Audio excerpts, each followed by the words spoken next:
Senator Cleland, we'd like for you, if you please, join us. And I've heard this testimony before.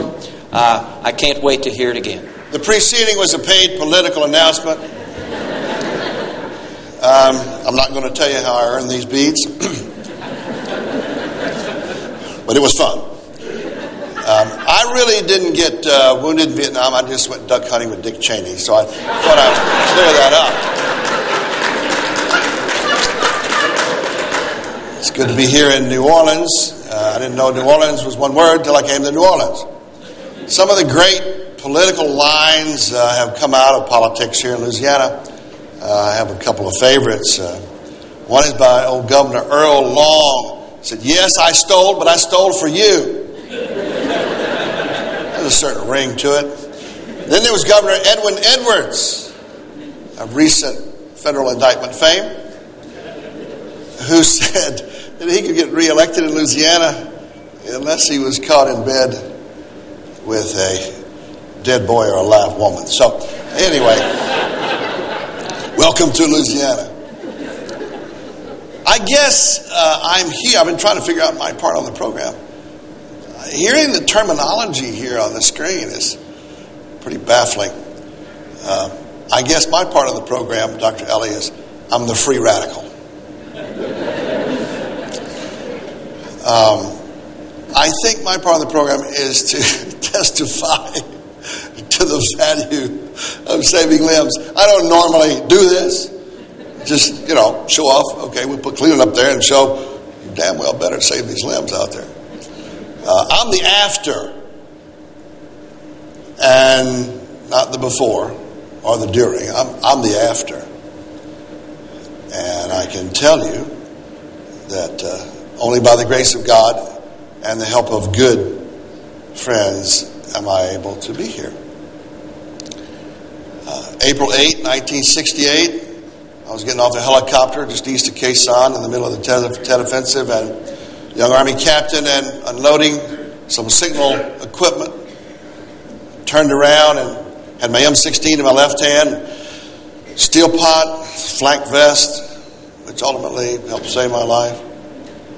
Saw a grenade on the ground. I thought it might have dropped off my web gear or off the pack of somebody getting off the helicopter. I slung my M16 behind me and bent down on my right hand. I was 5 inches from the grenade, and it went off. I looked down and my right hand was gone.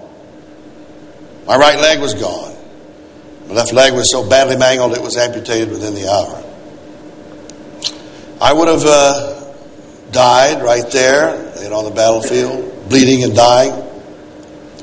Except there was a young Marine. I was in the Army and I landed on a Signal Hill, it was called, shared by the Marines in the Army.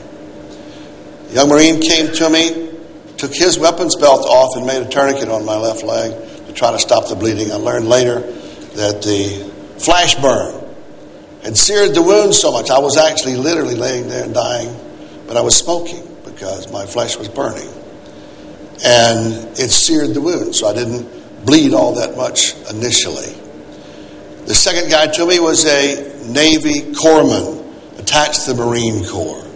The third guy was another Marine. And so within a few minutes, a chopper came, sent me to the Division Aid Station where I got my first shot of morphine. I remember the grenade had shattered my windpipe, so I couldn't talk too much. And I just kind of hissed, and I said, "Am I going to make it?" He said, "You just might." Now that is a weird place to find yourself. When the corpsman flips a coin and says, "Heads you die, tails you lose." Anyway, I survived all that. I got to, within 20 minutes, I was medevac to a division Quonset hut. That was the big surgery center. And 5 surgeons operated on me for 5 hours.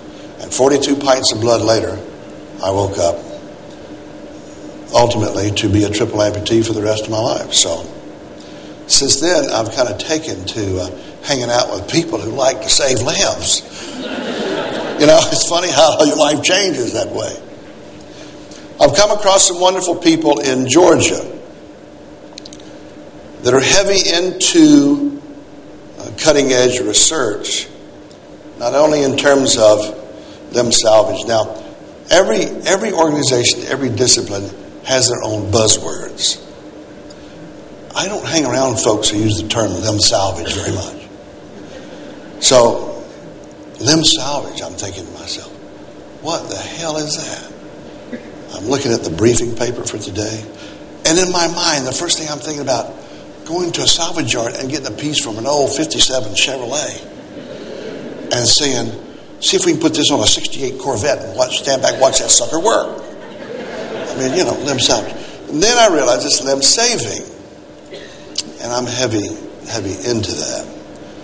What you're also saving is the massive impact of trauma on the psyche.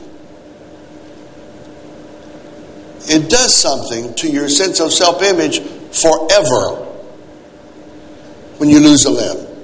Try losing 2. Try losing 3. The doctor initially told a helicopter friend of mine that I would not have enough energy to do anything other than get up and get dressed in the morning. That's all the energy I would have. And sometimes getting dressed in the morning is the toughest challenge I have. So you're saving a whole lot of pain down the way in terms of the psychic impact of traumatic amputation or amputation in the life of someone. And you're saving the sense of body image. You're saving a sense of self. You're saving a whole lot of readjustment that has to come, or else you wind up down some road you don't want to go down.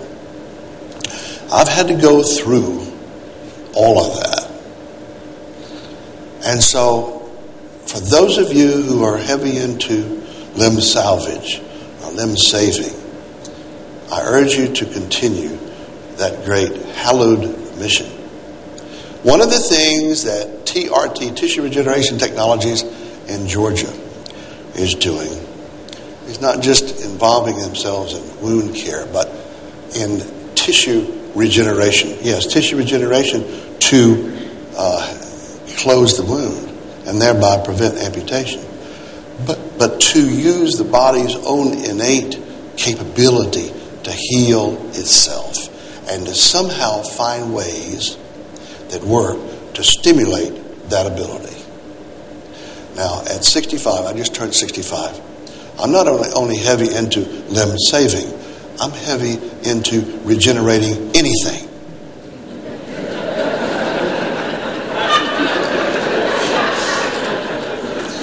My daddy is 93. And people say to me, you've got great DNA. You've got great genes. But at 93, great genes for what? My daddy says everything on him is stiff except what ought to be.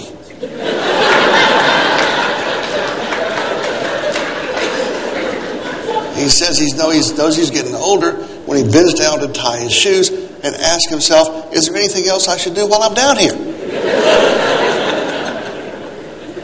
So you can only do so much when you're saving limbs.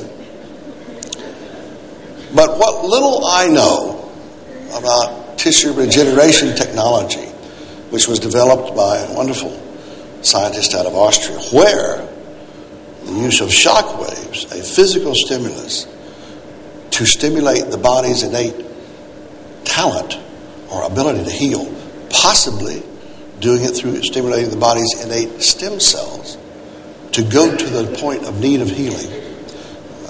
That technology has resulted in an 80% reduction in amputation in Austria.